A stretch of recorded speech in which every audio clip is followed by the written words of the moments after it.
This is for today's homework. Okay, I have given all of you a leaf worksheet. Ini adalah rekaan saya sendiri. Cara untuk membuat past tense. Okay, kita pernah belajar dalam kelas dulu. So you just have to click the link. Hanya perlu tekan link tersebut dan type jawapan di tempat yang disediakan. There's a column there. Ada satu kotak di situ untuk awak type jawapan awak. After that, you have to check your answer. And then, lepas dapat jawapan tu, mana yang awak betul, mana yang awak salah, you can screenshot ataupun you just can tell me berapa markah yang awak dapat. Okay? Okay, let's move on. Saya akan memberi video pembelajaran berkenaan latihan yang saya telah bagi tu. Okay, inilah dia hari ini. It is about simple past tense. Dia mengenai simple past tense. Bagaimana menggunakan verb atau kata kerja untuk benda yang dah berlaku, yang telah lepas. Alright, this is simple past tense. It is about regular verbs. Dia berkenaan dengan regular verbs. Jadi kita perlu tahu apa maksud verb dahulu. Verb merupakan kata kerja. Apa-apa kata kerja yang kita lakukan, yang kita buat. Contohnya kita berdiri pun itu adalah satu kata kerja. Alright. So for example, berjalan. It means walk in English. So regular verb ialah verb yang kita tak akan ubah dia. Kita akan kekalkan perkataan verb dia tu dan kita cuma tambah sedikit huruf lagi untuk menjadikan dia perkara yang telah berlaku. So for example, walk. Okay, walk ni pada masa ni ialah dia berjalan pada masa yang sekarang. Okay, untuk menjadikan dia perkara yang telah berlaku, walk we add ed to make it walk. Okay, sebutan dia walk juga, cuma kita tambah ed dalam ejaan dia. So walk, perkataan walk, ejaan walk dikekalkan. Kita cuma menambah ed sahaja. For example, another example, paint. Paint maksudnya melukis ataupun mengecat. So paint, kita kekalkan ejaan dia, okay, paint. And then we just add ed. Kita perlu tambahkan ed sahaja untuk menunjukkan dia ialah perkara yang telah berlaku. Past. Maksudnya perkara lepas yang telah berlaku. Okay, dalam bahasa Inggeris ni, kita ada perkataan-perkataan yang menunjukkan masa perkara-perkara tersebut berlaku. Okay, ready? Kita ada 3 jenis simple past tense yang perlu awak tahu untuk selesaikan worksheet yang telah saya beri itu. Next, kita akan pergi pada pertama, A. Okay. Past tense yang kita hanya perlu tambah ed. Ada beberapa past tense yang kita perlu tambah ed sahaja. Alright, for example, play. Play apa maksud dia? Macam awak selalu buat dalam kelas. Play, main. Okay, main. So, tambah ed. Walk macam tadi. Okay. Kita perlu tambah ed. Okay. Touch, menyentuh. Kita perlu tambah ed. Now, can you see what is the similar things about this word? Apa perkara yang sama dengan antara tiga-tiga perkataan ini? Okay, mereka berakhir dengan huruf consonant. Play akan berakhir dengan huruf Y. Consonant. Walk akan berakhir dengan huruf K. Consonant. Touch berakhir dengan huruf H. Consonant. Mana perkataan yang berakhir dengan huruf consonant? Kita akan tambah ed. Consonant ialah semua huruf kecuali A, E, I, O, U.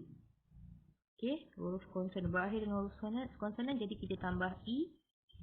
Okay, Y ni pun consonant, K consonant, H consonant. Jadi kita tambah dengan ed. Itu cara nak membezakan dia. Itu untuk A. Kalau saya laju sangat, awak boleh ulang balik. Awak boleh ulang semula video ini. Okay. Kenapa boleh tambah ed? Okay. Kerana huruf-huruf ini berakhir dengan huruf konsonan. Okay. Next, itu A. Next, kita pergi kepada B. B ialah regular verb yang hanya tambah D sahaja. Okay, saya tukar warna pen supaya lebih nampak lagi. Alright. Kita tambah D sahaja. Apa perkataan, apa verbs, kata kerja yang kita boleh tambah D sahaja? For example, like. Macam awak FB like. Awak Instagram like. Kan? Tengok ni, like. Kita hanya perlu tambah D sahaja. Kenapa? Kenapa? Kerana dia dah berakhir dengan huruf E. Bila dia dah berakhir dengan huruf E, perkataan yang berakhir dengan huruf E, kita hanya perlu tambah D. Kita tak perlu tambah contohnya kan. L-I-K. Lepas tu awak dengar teacher cakap kena tambah ED. Jadi awak nak buat ED lagi tambah. Betul ke ejaan ni? Tak kan? Jadi ini yang salah. Bila ada perkataan yang dah berakhir dengan huruf E, hanya perlu tambah D sahaja. Contoh like. Awak guna selalu perkataan like ni. Untuk like Insta orang ke, like apa ni, Facebook orang ke kan. Tapi awak tak tahu sebenarnya like tu, kalau awak dah like, maksudnya itu guna past tense. Okay? Perkataan ni digunakan dalam kehidupan seharian awak. Now, ada example. Apa lagi perkataan yang boleh awak gunakan? Apa lagi yang berakhir dengan huruf E? Contohnya, kalau awak tengah buat salah tu, lepas kita kata, awak tengah apa? Senyum kan? Senyum dalam bahasa Inggeris apa? Smile. Now, smile berakhir dengan huruf E, betul tak? So, kita perlu tambah apa sahaja? Perlu tambah ED ke perlu tambah D? Jawab sendiri. Okay? Kalau saya cepat sangat, if I'm too fast, just repeat this video. Awak cuma ulang semula video ini. Okay? Next, kita terus kepada yang seterusnya. Ini B ya. Tadi A tambah ED. B tambah D. Kemudian untuk C ialah tambah IED. Okey. Apa perkataan ataupun verb, kata kerja yang awak akan tambah IED? Saya pernah ajar dalam kelas sebelum ni, okey? Awak tengok dia ialah berakhir dengan Y. Y ni konsonan kan? Y. C-R-Y. Okey? Apa lagi?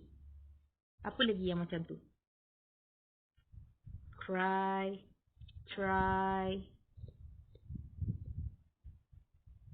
Okay.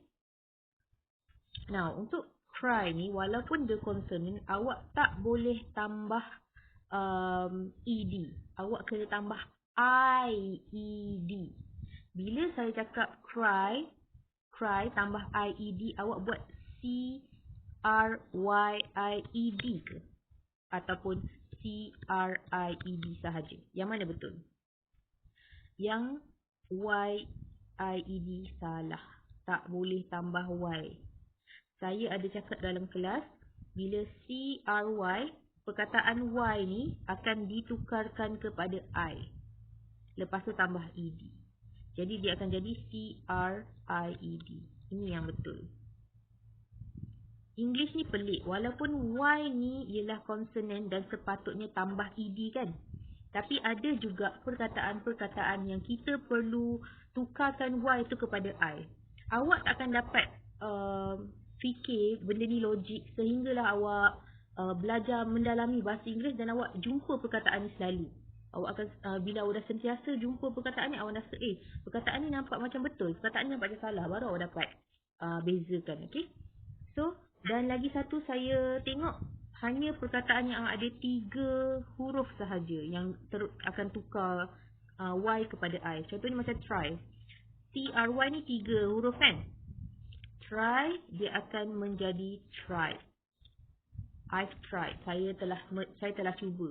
Y ni akan dibuang dan digantikan dengan I, kemudian tambah ED. Okey? Kalau saya cepat sangat, sila ulang semula video ini. Jadi, dalam keadaan regular verbs ni, verb yang kita kekalkan dan tambah A, kita tambah ED. B, kita tambah D sahaja. Dan C, kita tambah IED. Alright, jadi awak boleh bezakan perkataan mana yang perlu ditambah ikut A, B atau C. Alright. Jika ada apa-apa soalan, awak boleh tanya saya. Dan macam saya cakap tadi, benda ni memang merunsingkan pada awalnya, keliru. Tapi bila lama-lama kita dalami perkataan-perkataan tu, kita akan dapat tahu beza dia. Okay? So just tekan link live worksheet yang saya bagi tu. Kemudian type pada tempat jawapan yang dah disediakan. Kemudian hantar pada saya satu screenshot ataupun hanya markah awak. Berapa yang awak dapat. Okey, tengok pada keseluruhan dia. Saya rasa per berapa soalan yang awak buat. Bukannya ikut tanda markah yang diberi tu. Tanda markah tu dah setting memang 10. Okey. Okay, that's all from me. Itu sahaja daripada saya. Thank you.